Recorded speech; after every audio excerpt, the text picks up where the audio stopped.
بسم اللہ الرحمن الرحیم۔ السلام علیکم اسٹوڈنٹس، آج ہم ڈسکس کریں گے what is market economy. Market economy ایک ایسا اکنامک سسٹم ہے جس کے مطابق پروڈکشن اور پرائس یہ دونوں چیزیں مارکیٹ فورسز طے کریں گی، نہ کہ گورنمنٹ۔ مارکیٹ فورسز کون سی ہیں؟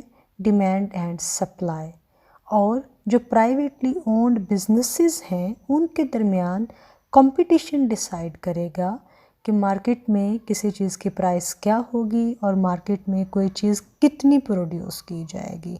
آپ یہ کہہ سکتے ہیں کہ مارکیٹ اکانومی ایک فری اکانومی ہے، یعنی ایک ایسا اکنامک ماڈل ہے جس میں گورنمنٹ انوالو نہیں کرتی ہے، بلکہ مارکیٹ کی فورسز اس اکانومی کا پیٹرن، اس کا بیہیویئر، اس کے اندر کس پروڈکٹ کی ضرورت ہے، کس پروڈکٹ کی پرائس ہائی ہوگی، کس پروڈکٹ کی پرائس کم ہوگی، کون سے پروڈکٹ کتنی زیادہ پروڈیوس کی جائے گی، یہ تمام چیزیں مارکیٹ فورسز طے کرتی ہیں۔ اور مارکیٹ فورسز بیسیکلی دو ہوتی ہیں، ڈیمانڈ اور سپلائی، یعنی کسی چیز کی ضرورت کتنی ہے، اس کی طلب کتنی ہے، اور رسد یعنی سپلائی اس کی کتنی اویلیبل ہے، اور مارکیٹ کے اندر اس کی ڈیمانڈ کتنی ہے۔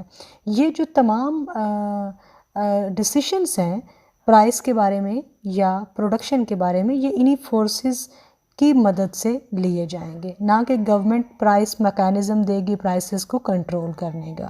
Take care.